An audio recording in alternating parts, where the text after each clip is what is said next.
পরিস্থিতিতে বিচারক জনাব জহিরুদ্দিন এবং চিফ পেট্রোল ম্যাজিস্ট্রেট শরীফুল্লাহর বিরুদ্ধে আমরা তাদের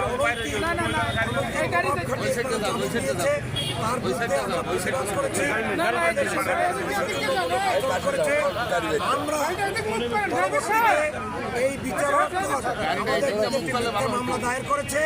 সেই মামলায় আমাদের বরিশালের এই আইনজীবী সমিতির সভাপতি সাদেকুর রহমান লিঙ্কনকে তারা গ্রেপ্তার করেছে এবং অনেক আইনজীবীর বিরুদ্ধে একটি মিথ্যা মামলা দায়ের করেছে।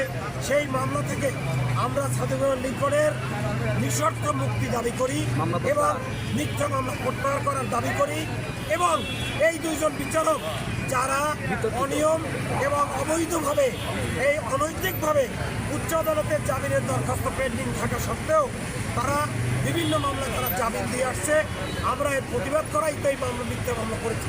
সেই দুজন বিচারকের আমরা অবিলম্বে তাদেরকে প্রত্যাহার চাই, তাদেরকে অবিলম্বে প্রত্যাহার চাই এবং লিঙ্কনকে যতক্ষণ পর্যন্ত সভাপতিকে মুক্তি না দিবে ততক্ষণ পর্যন্ত আমরা আজকে থেকে আদালতের কার্যক্রম বর্জনের ঘোষণা দিয়েছি। তারই অংশ হিসাবে আমরা সকল আইনজীবীরা সমবেত হয়েছি। আজকে আমরা কোনো আদালতের কার্যক্রমে অংশগ্রহণ করব না এবং পরবর্তীতে কর্মসূচি যাবে।